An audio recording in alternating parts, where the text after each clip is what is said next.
Cette force qui se déploie. Cette force qui se déploie. Cette force qui se déploie. Je m'appelle Camille Geoffroy et j'avais envie de partager avec toi la parole libre et spontanée de personnes qui m'inspirent. Je vais te présenter Marie-Christine. Ses amis l'appellent Kinou, moi aussi d'ailleurs.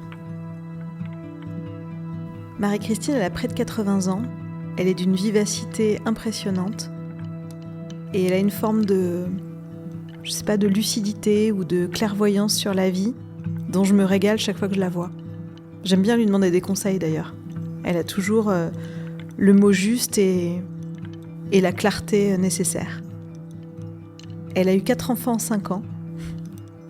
Elle a passé son bac après avoir eu ses enfants, puis son CAPES.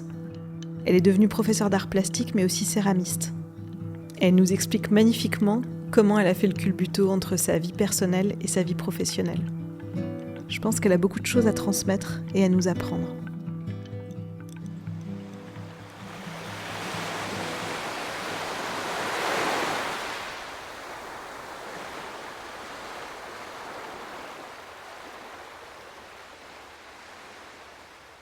Je m'appelle Marie-Christine et j'ai été élevée dans un milieu anticlérical. Donc ça a toujours été une question pour moi, ce prénom. Bon, j'ai pas trouvé la réponse. Mais bon, je le porte. Je suis quand même une vieille dame, reconnaissons-le. Et je suis beaucoup de choses. Ou je ne suis pas, je ne suis pas beaucoup de choses en fait. Je joue avec beaucoup de choses. Je suis rien du tout. Je joue avec tout ce que la vie m'offre. Qu'est-ce qu'elle t'a offert, cette vie ? La vie m'a offert d'aimer, d'avoir des enfants, d'être surprise par mes désirs. En fait, jeune, j'avais 2 désirs. Le premier désir, c'était d'être professeur de dessin, mais pas comme mon prof. Et le deuxième, c'était d'avoir une grande famille. Et puis après, tu es culbuto, quoi, parce que tu es en famille, mais l'art, ça t'échappe un peu. Tu es en train de faire de l'art, mais la famille t'échappe un peu. L'équilibre, c'est comme les orientaux le disent, c'est une tortue d'eau. Donc il y a toujours des vagues. L'eau, c'est pas toi qui l'as créée, c'est l'eau, c'est le chemin de la vie, c'est tout ce que tu veux. Bon, il y a des symboliques quand même très fortes. Hein. Donc tu es une tortue, t'es même pas la tortue, tu es assis sur la tortue et tu es un serpent qui rééquilibre constamment sa colonne vertébrale pour tenir debout. Donc c'est au jour le jour. Au jour le jour, l'équilibre au jour le jour. Et si vraiment c'est pas possible d'être équilibré, moi, j'ai quand même été influencée par la culture occidentale aussi. C'est-à-dire que si vraiment c'est pas possible, je prends la fuite. J'ai toujours confronté les 2 cultures, tu vois. La culture occidentale que je me suis quand même coltinée parce que quand j'ai fait tout ce travail sur l'Orient, etc., on te dit quand même l'équilibre, c'est ici et maintenant. Et je me suis dit, ici et maintenant, je suis en Europe. Je vais être professeur d'art plastique. J'arrête d'étudier les textes des orientaux et je me mets à étudier les textes des occidentaux. Et je me suis plongée dans, tu commences par la Grèce antique, etc. Voilà. J'ai eu 4 enfants en 5 ans. La réalité, c'est quand même que faut être là et t'as pas le temps de... il faut être là, quoi. Mais quand je dis il n'y a pas le temps, si. J'ai toujours pris le temps de travailler une demi-journée pour gagner de l'argent, pour me libérer une deuxième journée, pour aller prendre des cours de peinture, pour aller et pouvoir aller voir des expositions. Et il y a toujours eu un aller-retour entre l'art et la vie et l'art et la vie. Et si j'avais pas eu ça, je pense que je serais morte.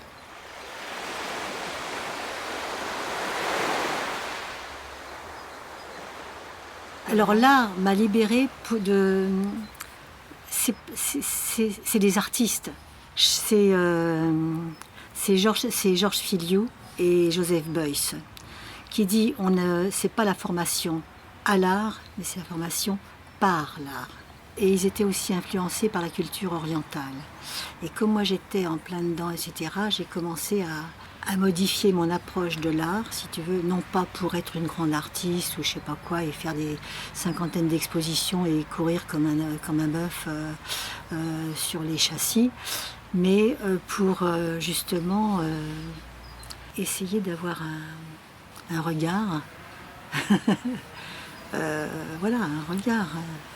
Un regard sur la vie? Un regard sur l'instant présent, qui est ou connecté ou déconnecté.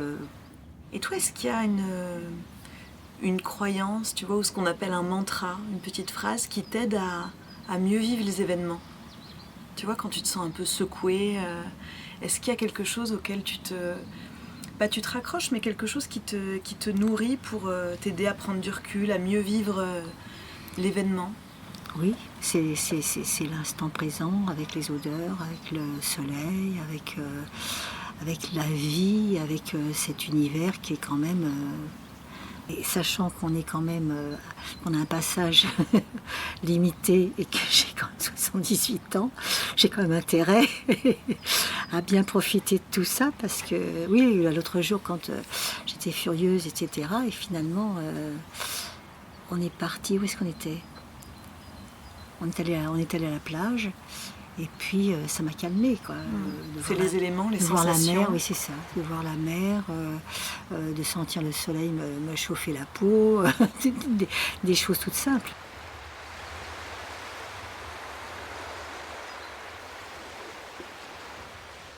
Mais tu vois, moi c'est ça qui me fascine aussi, c'est que je trouve qu'il y a un côté vraiment où tu t'embrasses tes désirs, tu as envie de refaire de la céramique, tu refais de la céramique, tu vas dans ton four à 60 km, tu vas au bout de tes projets, tu vas voir des expos à Paris, enfin tu fais plein de choses qui te nourrissent personnellement. Oui. Et parallèlement à ça, les petits-enfants sont là, tu leur fais des gaufres tous les matins.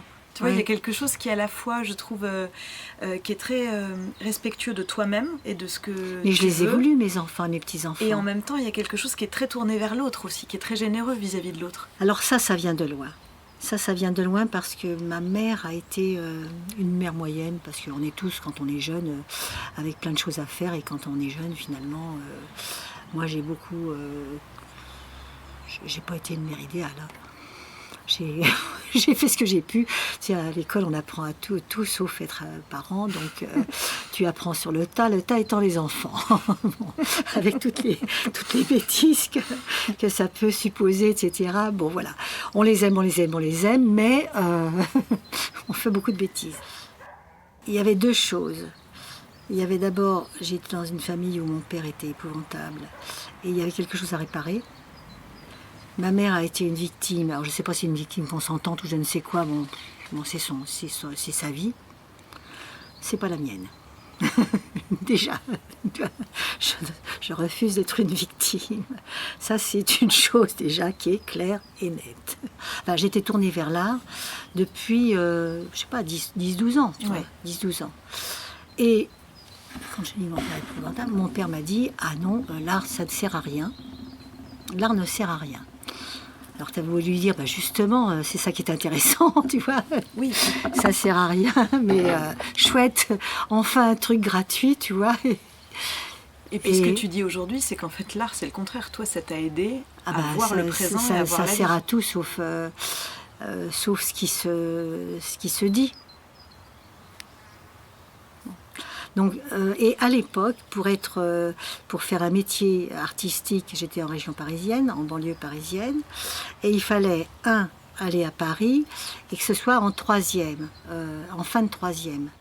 Et bien sûr, je me suis retrouvée avec un père qui m'a dit « Tu passes ton bac, tu seras institutrice, et c'est comme ça. » Et estime-toi heureuse, parce que j'aurais pu te faire travailler depuis que tu as ton certificat d'études à 14 ans, je te garde à la maison, et tu passes ton bac, et donc j'étais à l'hôtel. Chez moi, chez mes parents, j'étais à l'hôtel. Et j'ai toujours été libre. Parce que quand tu es à 14 ans, avec des parents... Et ma mère ne réagissait pas. Elle n'a pas compris. Ma mère n'a pas compris. Donc, voilà quoi. Donc, je me suis toujours débrouillée. je faisais toujours ce que je voulais et je me disais, bon, je vais faire voir une copine à Saint-Denis, c'était dans les quartiers, tu vois, bon, etc. Je savais que quand je rentrerais, je prendrais une trempe et j'évaluais le positif et le négatif et je me disais, bon, même pas mal et puis c'est bon, quoi, j'ai fait ce que je veux. Donc j'ai toujours fait ce que j'ai voulu. Alors, je voulais plein d'enfants. Alors, pourquoi je voulais plein d'enfants? Tu sais, je me suis pas posé de questions. Oui. Moi, j'ai connu Patrice, on s'aimait, c'était la passion, tu vois, bon. Je pense que si ce serait maintenant, tu vois, avec la pilule et tout ça, j'aurais peut-être pas fait des enfants tout de suite, tu vois. Mais je pense qu'il y avait une urgence quand même d'avoir de l'amour autour de moi. Et d'en donner, quoi. Bah, je veux me dire que j'ai pas perdu mon temps, quoi. Mon temps. Parce qu'il y a le temps et il y a mon temps.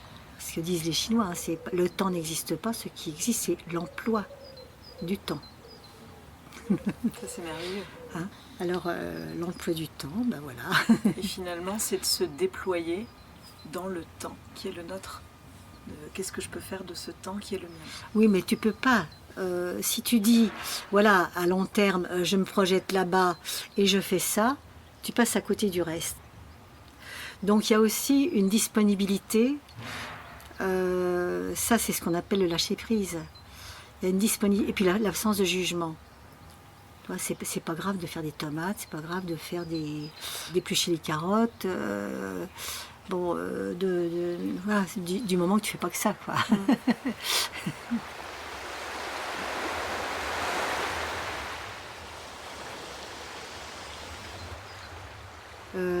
L'abandon du fruit des actes. Tu vois, on est dans une société en Occident où il faut toujours avoir une plus-value, quoi.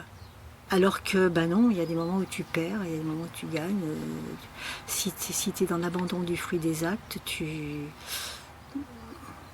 je crois que c'est pour ça que j'ai pas fait beaucoup d'images ou beaucoup de poterie. Parce que, toi, là, j'ai fait ça, puis je me suis dit, bon, je vais pas en faire 300, quoi. J'en ai fait une vingtaine, une trentaine. Maintenant, je peux peut-être avoir un atelier où ils vont les faire. Faut passer, enfin, j'en suis là en ce moment. Je fais des mélanges de terre. C'est très, très bon. Là, j'ai peint.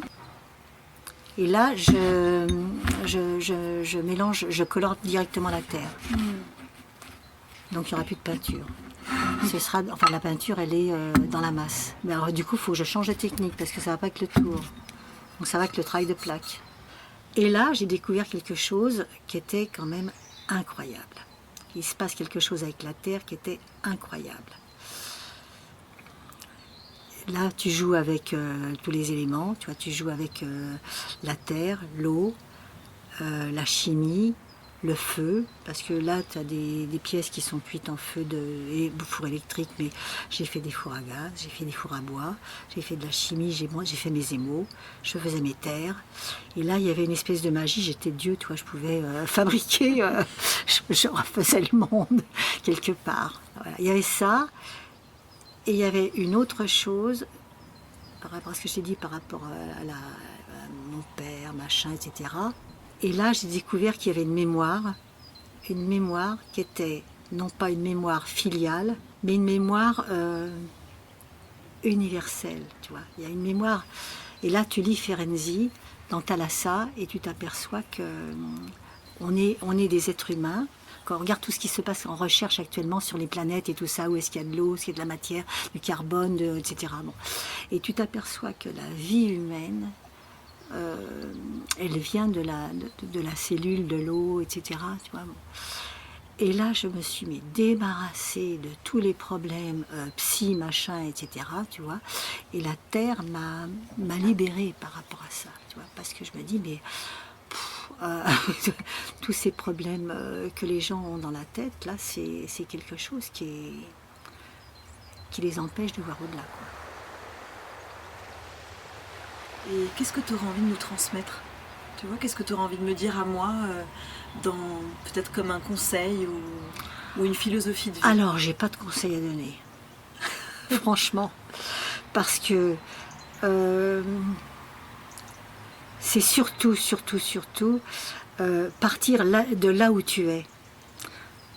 Et déployer ce que tu es dans tes deux pieds, dans ton cœur, dans ta tête, et faire fonctionner cela sans avoir de complexe ou de désir de ressembler à machin, à truc, etc. Tu vois, c'est vraiment être à l'écoute de ce que tu aimes, de ce qui de ton cœur.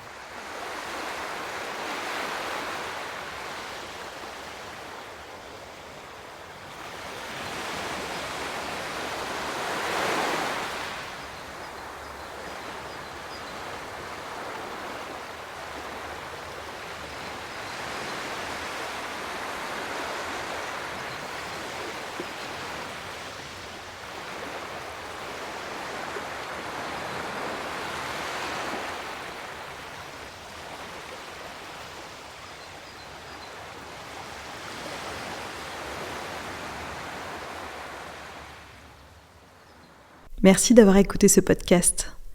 Ces entretiens font partie d'un projet global qui s'appelle « Cette force qui se déploie », exposition sonore dont vous pourrez trouver plus d'informations sur notre site www.lavieestailleurs.com.